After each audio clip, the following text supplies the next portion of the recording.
One of the easiest ways we can improve the health benefits of any food we eat, including junk food, snacks, meals out, things that are not quite ideal for your body, is to focus on how we eat. Yes, what we eat is very, very important. That's why we spend so much time talking about it. But how we eat is arguably as important. And these strategies are ways that we can intentionally use our body to improve the value of, to make our meals better for us. And they're perfect for any time you are at a restaurant, on a trip, at a party, or someone's house where you are not in control of what is served. Now, our first tip that we're going to work on is to practice gratitude.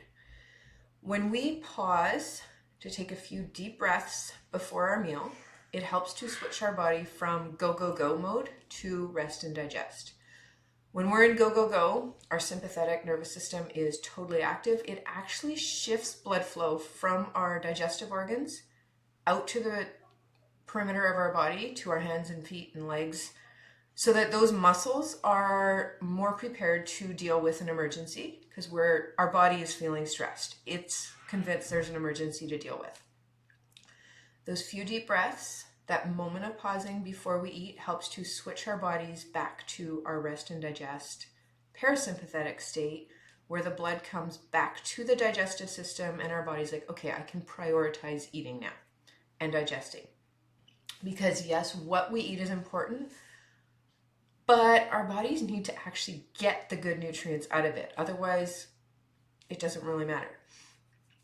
Also, giving thanks helps to set our minds on a better track.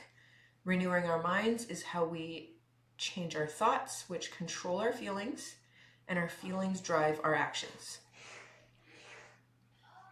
Our next tip is to chew our foods really, really well. See, our digestive system, if we imagine this is our chunk of food and this is your digestive tract, your gut lining, can only absorb what is actually touching that super thin gut lining. So all this chunk of food here that's floating up in the middle of nowhere is going to basically rot as it passes through your system. Your body can't use what's in there. So we're more likely to get bloating, gas, cramping because of big chunks of food. You're also not benefiting from that good food that you are eating. Next up, we want to really savor our meals. This is going to help us be more satisfied in what we eat, because all of our senses get to enjoy it. We're going to see the nice colors, the beautiful presentation, the variety. We're going to feel the different textures in our mouth. We're going to smell the smells, which actually improves our taste as well. So again, we'll be more satisfied by the food. And in health coach training, they told us about this study they did on two guys. One was a super stressed, really busy executive. The other was a totally relaxed guy. They fed the executive a perfectly balanced and really well-made superfood meal. Like, think of the healthiest foods you can possibly eat. The super relaxed guy got his favorite fast food healthy happy meal. Then they compared what each guy's body absorbed from his meal. And the relaxed guy actually had more nutritional benefit from the junk food he ate than the super stressed guy who had the perfect meal. So relaxing is huge. Savor your meal, slow down, make it an experience. Also, most of us are in go, go, go, too stressed out all day long, and taking just time during our 3 main meals to reset that stress cycle is going to do a huge bit on improving your health. Next up, and this one is a little bit controversial, we want to minimize liquids at meals. So ideally, you're only having an ounce or 2 of liquid from 30 minutes before you eat to 30 minutes after. Now, modern medicine has studied this, and they find that drinking a whole bunch of water only actually dilutes your stomach acid for a few minutes, and then your body boosts it back up. Traditional Chinese medicine and Ayurvedic medicine, which have thousands of years of history, both say that we want to move our liquids away from our meals to improve digestion.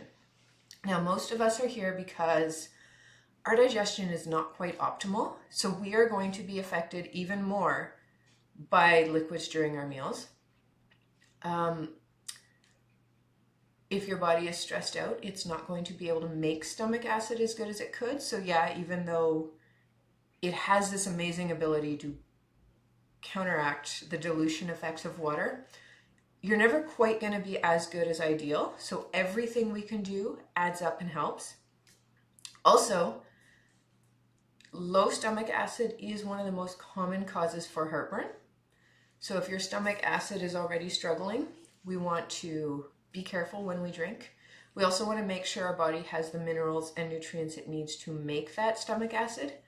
And back to the last tip, we want to reset our nervous system as many times as possible during the day to break the stress cycle and give our body even just another minute in our parasympathetic relaxed mode. And also, we've probably all heard, have a big glass of water before you eat. It'll trick you into thinking you're full. Yeah, that will temporarily work, but you're not actually going to properly satisfy your hunger then. We want to focus on learning to really understand and respond to our body's cues, not cover them up and ignore them. So when we trick ourselves into not feeling hungry, we're actually not taking in the nutrients our body needs or the calories, because we need a fair bit of energy to have a healthy, strong metabolism.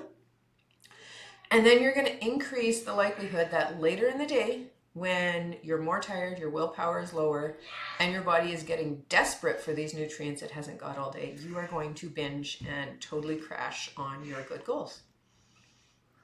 Now, when you actually are eating, let's start with veggies. First of all, most of us don't love veggies as much as the other foods. So when we eat them first, we make sure that we're prioritizing the most nutrient-dense foods for our bodies. So if you do end up having a eyes bigger than your stomach moment, at least you've eaten the veggies, not the dessert. Also, eating our veggies first, it kind of works almost like a scrub brush on our digestive system, helps to prep it for absorbing the new incoming foods well. It's also going to help balance your blood sugar a little better, because our blood sugars will spike after every meal. Anything we can do to kind of keep that spike lower is going to be really helpful. We also want to have our protein in the beginning of our meal for the same reason. Most of us struggle to eat enough protein. Prioritizing it helps make sure your body gets that. And then when we finish with the carbs, that typically sweeter flavor lingers longer on our taste buds and we feel more satisfied. Also, don't wait for dessert. See, like I said, eating spikes your blood sugar. If we spike our blood sugar, wait for it to go down, and then have dessert and spike it again, we're staying high longer than necessary. If we just eat, have our dessert, and then ideally go for a walk after eating or move your body intentionally, you're going to minimize the blood sugar spikes. The higher our blood sugar stays high, the more inflammatory damage and the more likely it kind of triggers over time insulin resistance. And that's it.